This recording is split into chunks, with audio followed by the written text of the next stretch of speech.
Ngiyanibingelela nonke balandeli balekhasi, ngiphinde ngibonge nje ukuthi nithathele ithuba nabuka lama video. Unyaka usugoqwa. Le video le ngiyenze kumhla ka-31 December 2022.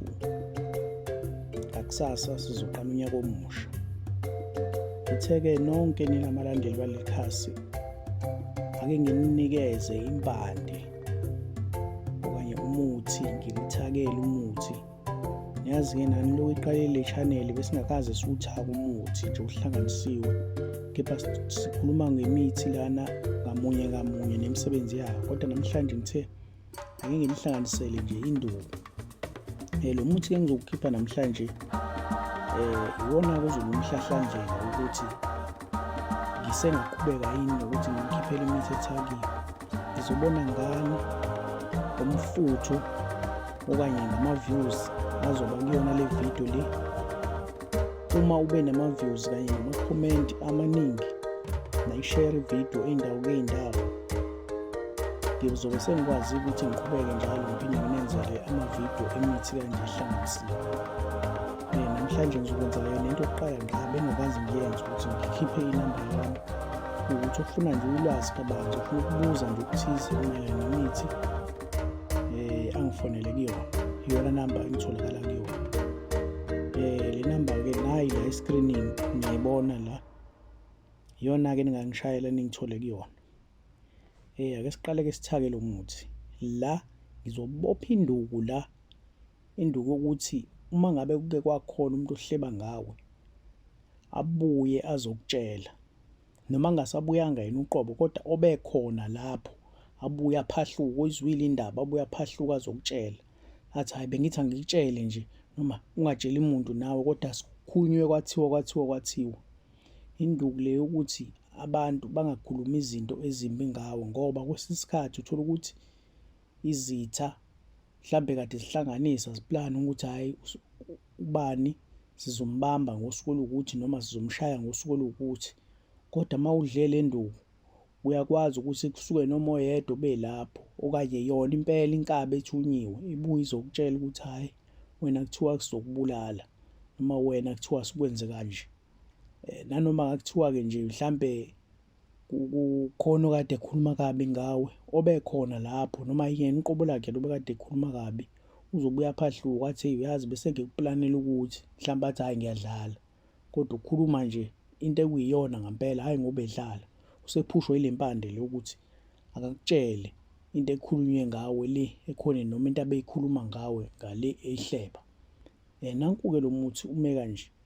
Uzothola umnyamathi, uthole ihluze, uthole umganu, uthole usiphahluka, uthole umphafa, uthole indabula-livalo, uthole ilukuluku. Lo muthi-ke lo uzowuqoba bese ungitholela ibhakede elibovu. Ibhakede nje noma ngabe u5 litre elibovu. Uthathe lo muthi ufake phakathi kuleli bhakede bese ufaka amanzi abandayo.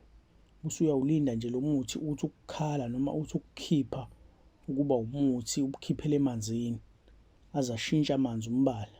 Bese ungathola noma imagi noma inkomishi, uloku ukha uphinde uthele, bathi ngokwesiZulu ukuqunga. Uloku ukha ngemagi uphinde ubuyisele ebhakedeni, ukha ubuyisele ebhakedeni ukuze umuthi uzogcina uhlangane kahle namanzi. Base uyahamba-ke egcekeni lapho kwakho noma ebaleni okanye ejaridini, basho njalo abaseGoli bathi ijaridi. Hambe la kuphela ngakhona ijaridi. Uma ngabe kuwukuthi uhlala endaweni esesilungwini, hambe esigangeni noma endaweni engenamuntu, ufike bese uyaphalaza ngalo muthi. Ozokwenza nje ukuthi ukhe lo muthi bese uyasefa, ngoba uzophuza phela nawo ziney'nkambi zawo umuthi. Uzokha nje lokhu kwamanzi, uphuze ngemagi, uphuze, uphalaze. Lesikhathi ukukhipha nje ithambo lokuqala, uyakhuluma uthi ubuthini ngami, phahluka baphahlukile. Ngicela ungizwise kahle-ke mbukelo wale video. Ngithe uyahamba uyophalaza, ungaphalazela egcekeni la kuphela khona igceke, ekugcineni kwale kuphela khona igceke ungaphalazela khona. Uma kuwukuthi awukho esesilungwini, uma kuwukuthi usesilungwini, hambe endaweni engenamuntu esigangeni nje eseceleni, ngisho ngabe iseceleni komgwaqo, kodwa phela ngekho khona umuntu eduze ozokubona uphalaza. Ukhe nje ngemaki yalo muthi bese uyaphalaza, uphalazele khona uthi ithambo lokuqala nje ulikhipha nje. Lesikhathi ukukhipha nje ithambo lokuqala uzobe usuyagula, ukhipha lelo thambo usuyakhuluma ukuthi ubuthini ngami, phahluka abaphahlukile. Ufuna ufike ungitshele zonke iy'ndaba nikade nizikhuluma bese uyahamba ushiye kanjalo ungabheki emuva ubuyele ekhaya lakho. Nanoma imuphi umuntu okade ekhuluma ngawe uyabuya phahluka azokutshela ukuthi kade ethini.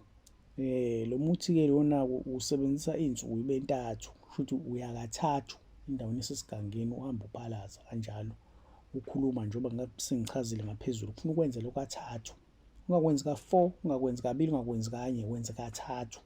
Bese-ke lokho kuzokwenzeka-ke ngale ndlela engichaze ngayo. Nkosi yomsinibusise, ningene kahle 2023. Amen.